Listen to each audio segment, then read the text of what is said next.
everyone, thank you for watching my first video and encouraging me to do more videos. I really received lots of love and lots of encouragement. So today I thought to share a little bit of information about my medical condition. First of all, I must say I'm not from a healthcare background, so everything I'm sharing is purely based on my experiences, so what I have studied or researched on certain topics.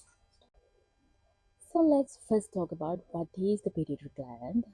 It's a tiny piece of gland located at the base of the brain, as you can see in the image.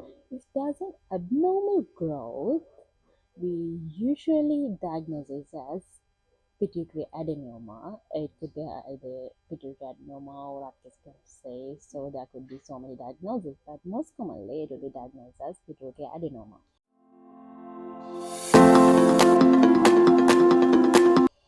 So you can see the real image of the abnormal growth I had. It was larger than 1 centimeter, so it was called macroadenoma. If it was smaller than 1 centimeter, it would be called microadenoma. It was also called non-secreting adenoma. That means it did not produce any additional hormones. 99% of these abnormal growths in the pituitary gland are less likely to be a cancer. Even before my surgery, doctors confirmed it's not going to be a cancer. And even after the surgery, they confirmed it through a biopsy test. And that was the silver line in the dark cloud for us. It was a real relief. And the other thing I want to share is these tumors or abnormal growths in the pituitary gland could be growing in you for more than 10 years. It's a very slow process.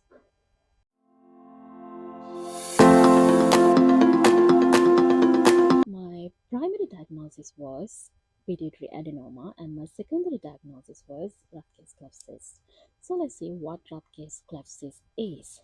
Pituitary gland usually contains two components. First one is interior gland and the other one is posterior gland.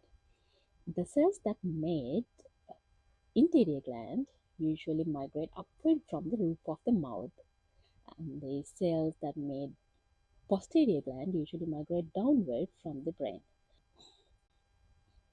Where the posterior gland and interior gland meet is called Rutgers pouch.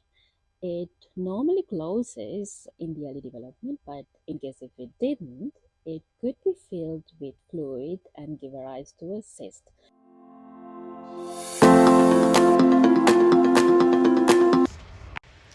I really want to share another specific term which was mentioned in my medical reports as pituitary apoplexy.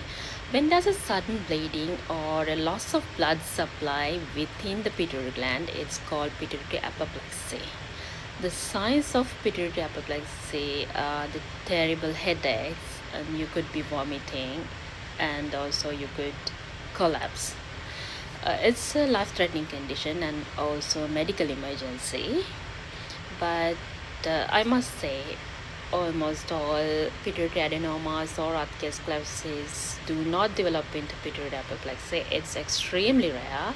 In my case, unfortunately, I had to face it. This is the end of my second video. I basically shared three medical terms: pituitary adenoma, sCleftCyst, and pituitary apoplexy. I thought it is important to share a bit of medical background of my condition. I know this is a kind of boring video. Even I found it very difficult to deliver certain medical terms, but I think it is really important to know what is actually happening before everything else. So I'm expecting to share a lot more interesting videos in future. Let's stay connected for more interesting videos.